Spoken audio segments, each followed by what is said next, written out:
suis Catherine Adlertal, je suis à la base oncopsychologue et oncosexologue et depuis presque 2 ans, je suis présidente de l'association Étincelle, Rebondir avec un cancer.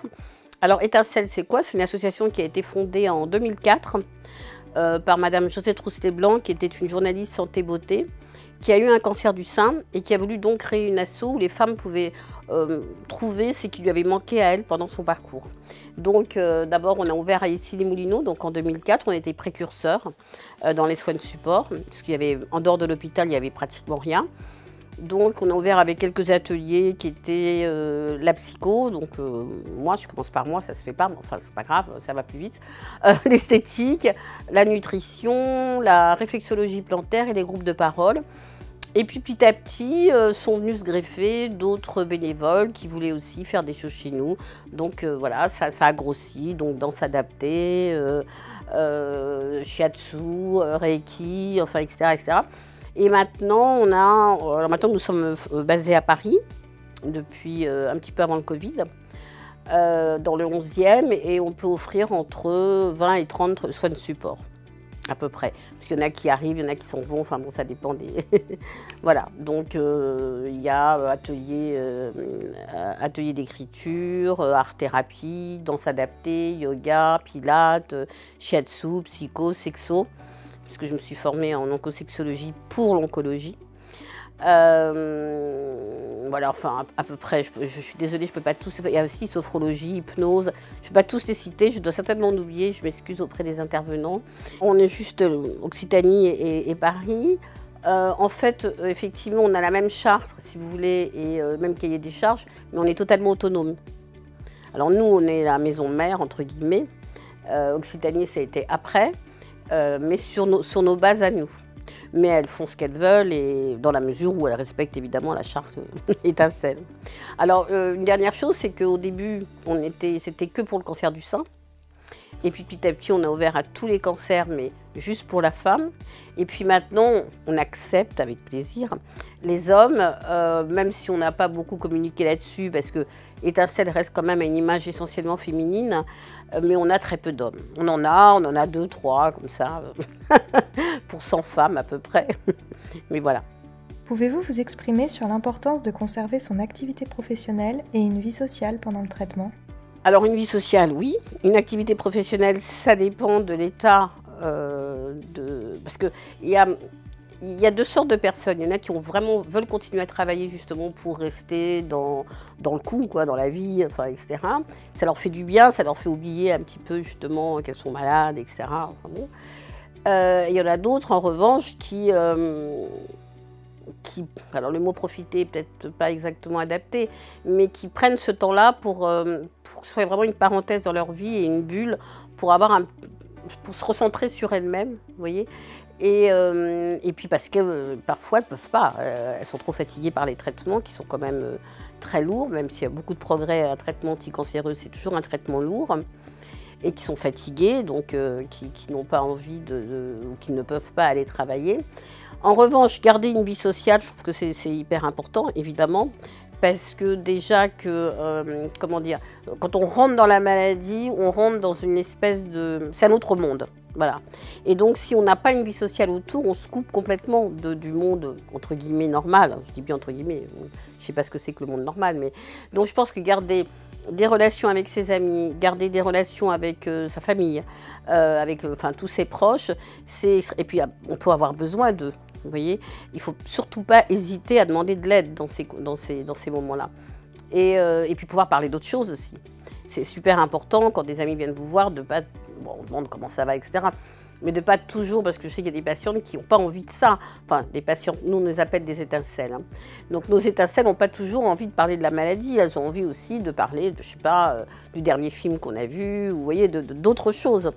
Donc je crois que c'est important pour avoir toujours un pied du côté bien portant de la vie et ne pas être totalement, comment dire, enfermé dans cette bulle cancer. Je crois que c'est vraiment essentiel. Et elles ont besoin de ça. Enfin, je sais que nos étincelles nous le disent, hein, elles ont besoin.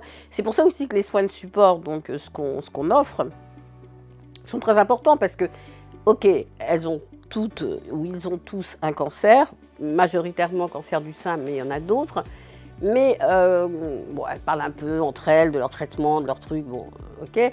Mais souvent, et surtout les cours collectifs comme la danse, etc., elles ne parlent pas du tout de ça. Elles sortent de ce contexte-là et ça leur fait du bien justement de pouvoir parler d'autres choses, de faire des rencontres, de s'évader un peu de l'hôpital, des traitements, de la maladie, etc., etc. Donc oui, garder une vie sociale, je crois que c'est vraiment extrêmement important. Quand on ne peut pas travailler parce qu'on est en arrêt maladie tout simplement, ce qui peut être quand même intéressant, c'est de garder le contact avec ses collègues. Voilà, c'est-à-dire pouvoir savoir un petit peu ce qui se passe dans la société ou l'entreprise, bon, ça dépend dans quoi elle travaille, hein, bien sûr. Mais ça peut être intéressant de garder le contact avec les collègues pour qu'après, quand on reprend le travail, on ne soit pas totalement largué, quoi. Vous voyez, on sache un petit peu ce qui se passe. Et parce que le risque, ça arrive malheureusement, même si normalement c'est interdit, c'est d'être placardisé. Ça, c'est des choses qui peuvent arriver. Et donc justement, le fait de garder le contact, quand on peut, d'aller dans l'entreprise, déjeuner avec des collègues, mais c'est à double tranchant, parce que moi je vous donne un exemple, je me souviens d'une de mes étincelles qui était en arrêt, qui était en pleine chimio, et qui a décidé d'aller déjeuner avec ses collègues, et pour ce faire, elle s'est préparée, elle s'est fait toute mignonne, elle a mis sa perruque, elle s'est maquillée, enfin voilà, elle avait une apparence tout à fait, elle avait l'air en tout cas en forme. Et quand elle est arrivée, ses collègues l'ont dit, oh, dis donc, t'as l'air en forme, tu pourrais venir bosser. Vous voyez, c'est à double tranchant. Qui peut m'accompagner dans mon parcours de soins lors d'une mastectomie? Alors, il y a plein de personnes qui peuvent l'accompagner. D'abord, dans l'idéal, hein, ça je vous donne le monde des bisounours, hein. Après il y a la réalité, c'est pas toujours la même chose, hein. Dans l'idéal, c'est déjà à un moment donné à l'oncologue de les préparer, de l'accompagner en disant voilà, en douceur, vous avez subi une mastectomie, mais il y a maintenant des moyens pour pallier à ça, enfin bref, reconstruction, prothèses externes, etc., etc. Ensuite, il y a les infirmières, une fois que c'est fait, qui sont là pour petit à petit faire en sorte que la patiente, si elle a envie, parce qu'elles n'ont pas toujours envie, puisse se regarder la mastectomie, mais pas seule. Donc normalement, il y a une infirmière qui est là avec une glace et on y va en douceur, etc. Normalement, je dis bien. Il y a des patientes qui ne veulent pas, qui disent non, pas tout de suite, je ne suis pas prête. Il y en a d'autres qui malheureusement n'ont pas cet accompagnement, donc voient ça toutes seules dans leur coin et là c'est quand même très violent. Voilà, mais ça c'est dans un monde idéal, hein. Et puis ensuite, si elles sont en couple, que ce soit homme ou femme, il y a le compagnon ou la compagne. Alors là c'est compliqué. Moi je dis toujours, il faut respecter le rythme de chacun. Il ne faut pas se faire violence, ni à soi-même, ni à l'autre. C'est-à-dire que si par exemple le compagnon ou la compagne n'est pas prêt à regarder, il ne faut pas mal le prendre. Il ne faut pas dire, voilà, il ne veut pas voir, il m'aime plus, ça le dégoûte, au secours, etc. Non, c'est juste qu'il n'en est pas là. Alors peut-être qu'il n'en sera jamais là, peut-être qu'il en sera là demain, ou la semaine prochaine, ou dans 6 mois. Mais en tout cas, ce qui est important, ce n'est pas de faire violence à l'autre. Et si la personne n'a pas envie de se montrer, il faut aussi respecter. Elle n'en est pas là non plus. Peut-être qu'elle en sera là un jour, peut-être jamais. Ça dépend de chacune. Donc, pour revenir à la question, c'est éventuellement au compagnon ou à la compagne de rassurer, de dire que, enfin, de la rassurer sur le plan du désir qu'il peut encore avoir pour elle et de la séduction, etc. Donc ça, c'est vraiment important. Quand c'est possible, parce que malheureusement ça ne se passe pas toujours comme ça, mais enfin bon, en règle générale, les maris, conjoints, conjointes aiment leur femme, donc ce qu'ils veulent surtout c'est qu'elle guérisse. Ça c'est en général. Maintenant malheureusement il y a toujours des exceptions, ça on peut pas en faire l'impasse. Et puis ensuite il y a les associations. Alors les associations de patients, ça c'est très important. Il y a aussi sur internet, il y a eu des choses qui ont été faites sur Me Reconstruire par exemple, sur la reconstruction mammaire. Donc ça c'est des choses qui peuvent être intéressantes. Se renseigner sur les choses qu'on peut faire après une mastectomie ou pas, parce qu'on n'est pas obligé de faire une reconstruction, c'est pas toujours évident, hein. C'est pas une opération anodine.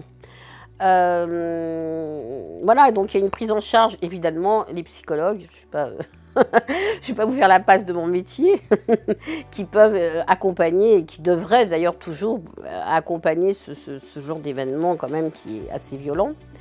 Et puis ensuite, ce qui est important effectivement, le travail du psychologue, c'est essayer de réconcilier avec la patiente, avec l'image du corps, réapprendre à se réconcilier avec son corps, à s'aimer de nouveau, à s'accepter tel qu'on est, mais ça prend du temps. Vous voyez, ça ne se fait pas du jour au lendemain.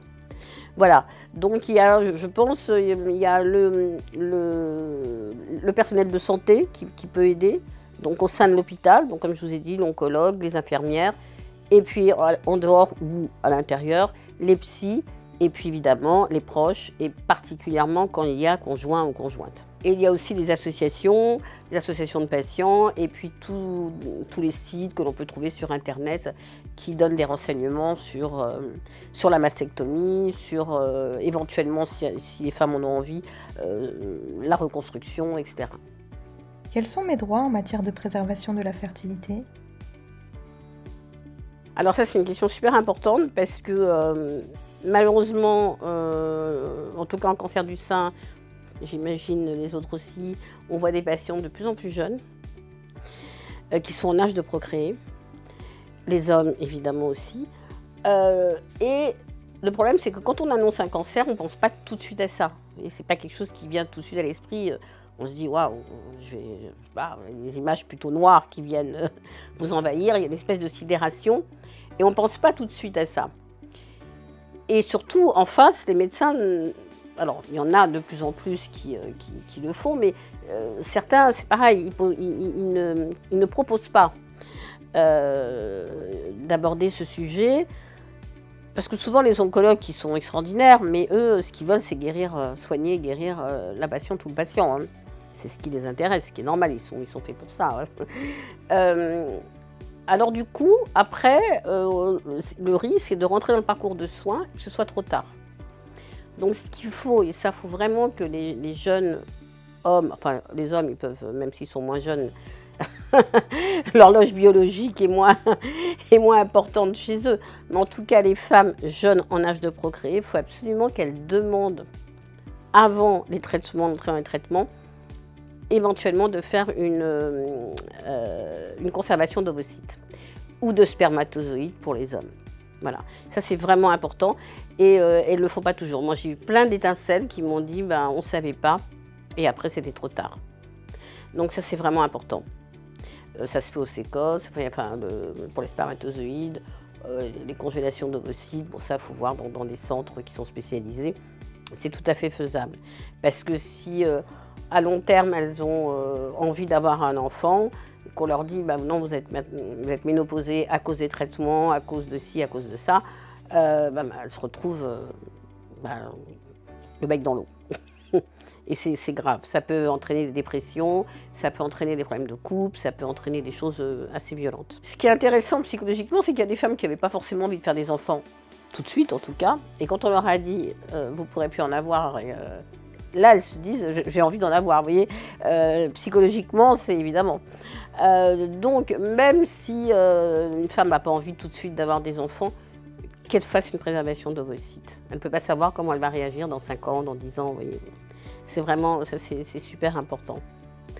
Et comme je vous dis, on n'en parle pas beaucoup. Donc, il faut vraiment qu'elle pose la question très vite, avant d'entrer dans les traitements. Il est arrivé qu'on me dise, en consultation, qu'une étincelle me dise bah, écoutez, moi, on m'a pas prélevé, on m'a pas proposé de prélèvement d'ovocytes. Et mon médecin m'a dit mais de toute façon, vous avez déjà un enfant, donc ça va, c'est bon. Mais si une femme a envie d'en avoir 2, 3 ou 4, c'est son problème, quoi. Je veux dire, c'est pas parce qu'elle a un enfant qu'elle est condamnée à plus en avoir, vous voyez. Donc, voilà, il y a quand même tout un aspect psy à prendre en compte. Il faut que les médecins se rendent compte que, ils s'en rendent compte, hein, je parle de certains, pas tous, hein. Moi je les adore les médecins, mais pour une femme, se dire qu'elle ne pourra plus avoir d'enfants, c'est quelque chose de, surtout si elle est jeune évidemment, c'est quelque chose de compliqué. Hein. Il faut insister, c'est ça que je veux dire, même quand on a des enfants.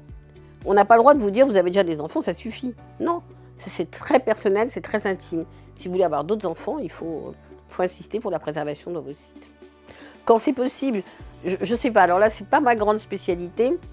J'imagine, mais c'est vraiment, alors là, ça n'a rien de médical ni de scientifique, je dis ça un peu comme ça, j'imagine que c'est pas toujours possible, mais je ne sais pas pourquoi. Voilà, mais en tout cas, quand c'est possible, il faut le faire.